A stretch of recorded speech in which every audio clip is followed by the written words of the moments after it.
Nabon sa amin Jesus Christ aminin ngay lut na chebay kahin bole na hen. Akum se in Good Friday Jesus Christ athini kho he in mangjeng ovin pathin la cho ho in Jesus Christ in vanoi angai lut thuto kizwi hin pathian thula la in aitil kho jing ovin is a jing ovin he. He chi hola a ki hamin pha jing khat thu gol he Jesus Christ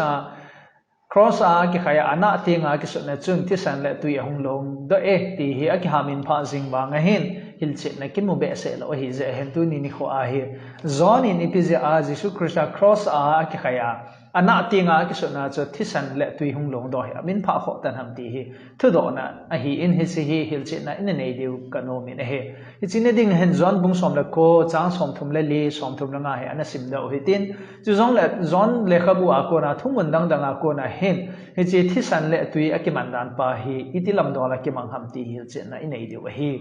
zon bung som le ko chang som thum le li som thum la nga som na chun he tin a ki sonin a he a hi wangin sa paila a teng cha choi khat chun a teng in na aga sunin a hi le cha chun thi san le tui a hung long de e a ki tin e hi chu le amu pa ta chun a het to sa a hin chu le ama thu het to sa chu ta be mong a hi Jesus Christ cross a ki khaya ana a ko na hung long do thi san hi Bible them ho tampi in asai na awa chun ta san thei tol ta a hi in he chi hi hi chi thi san hung long do pa hin mi hem a hi na mi hem a hin na asai do e ti in asai u bin a hem Bible thu mun dang dang a zong hin thi san ki ti hi mi hem a hin na asai do in a hin na keu se hi po in mi hem di ta mi hem a hi na buling se asai do na zong hi ti in Bible thim ho chen asai u bin a he Jesus Christ ama ta in zong thi san hi ama ta sa a hin na asai do na pa limin among chai ne he san I think Jesus Christ la sai jui te chun zan ane pe ro chun hi chi chang la hi ka ta sa hi chi khon hi ka thisan a hi tia asai pa hi chi khona ko na leng pi tu adon wa hi chi lim chun a thisan abat sa na Jesus Christ hin na chuki zong ata sa le a hin na pumpi vanoi mi te adinga chonse damna a hi dingpa hi alim wa sa da zong a hi ti hi mu chi theita a hi he chit ben ading a first John bunga chang gu machun tui le thisan a hunga chu Jesus Christ ta chu hi tui keu se helowa tui si le thisana hung a hi ti in a sei ne he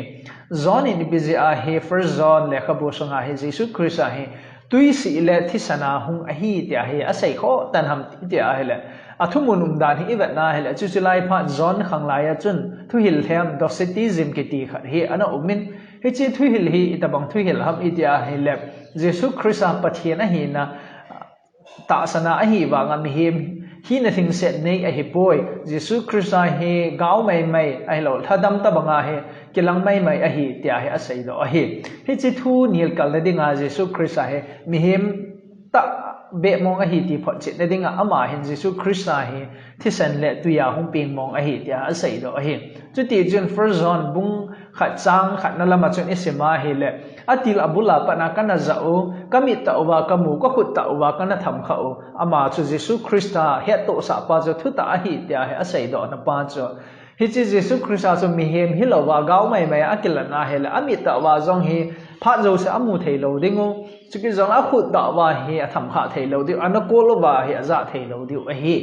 ja chu mi hem di ta hi na pa chu amon amit ta wa mu wa ana ko lu wa za wa khot ta wa tham kha thei pa chu mi hem di ta hi na phot chin a hi a chom lam ta sei ding hen John le khabu a lo John thu pathian tu het na ko na hi jil do thei kha chu thisan hen mi hem di ta hi na pa mi hem a hin na pa sai do e ti hi phot chin na kha he chu ti chon tui hi Jesus Christ hi na le ana to dan to ki sai zong a ki mang cha e he wat san in chu ti jun John bung thum chang ana chun Jesus Christ la Nicodemus a ki holem na chun Jesus Christ a Nicodemus ko ma chun hi tin a sei ne he ta bya ka sei pi ne hi mi ko he zong le tui le thaga wa peng lo wa chun pathin lenggam alo thei lo ding hi ati ne hi chlai mun hen tui le thaga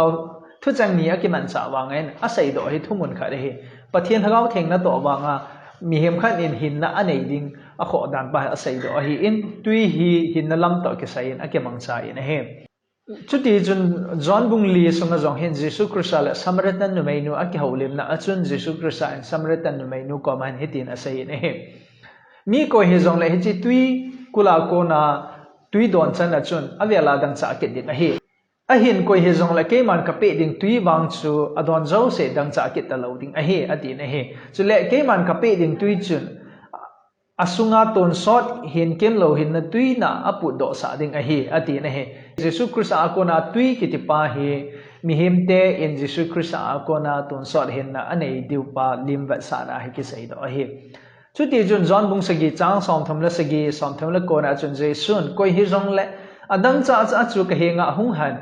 hung don han ke ma ai ta san na chu pathian le khabu a sei bang banga asunga ko na tui hing pu na luya long ding a hi ati na hi chuki zong la John bung kha chang som ni le ko som thum le li sunga chun John the Baptist in Jesus ta san ho cho chon se sop thing ne in tui in baptize ana bol le ne he John the Baptist in tui ya baptize a bol he pin tha na ding helowen chon se do lung he na ba sa na lima he tui ya he baptize ana bol a he in tui ya baptize a chan pau cho chon se sop thing na lim ba sa na zong a he achom lam ta sai ding en John in Jesus Christa ta sa akona hunglong da tui hi Jesus Christa in van noi mi him te hu hing nan to a sai do nom na lim avat sa na man sa hi achu ti hala Jesus Christa crossunga a lai ana tinga akisun na ata sa akona thisan le tui hung ping do hin idang a sai na helowen Jesus Christa ta sa a hin na pumpi chukit jong la ama akona hin na hunglong do a hi na lim avat sa na hi chu ti chun nang la ke in hi chi Jesus Christa thi na akona so dang cha kit lo na ton sot hin na tui idon the a hi ti pa hi imu do the hi a chu ko hi le hi chi tui don chan chu dang cha kit ta lo ding a hi chi tui don ding a so pa kai Jesus Christa in nang la ke hi ngai du na nei ta ai ko hi in hi chi ko hi la hi chi tui don chan chu mi ham pha Jesus Christa ngai lu na di ta ki he do hi in dang cha kit ta lo ding a hi ti pa hi sei do no mi hi ngai zo se pathin in pathe ai bo pi tau han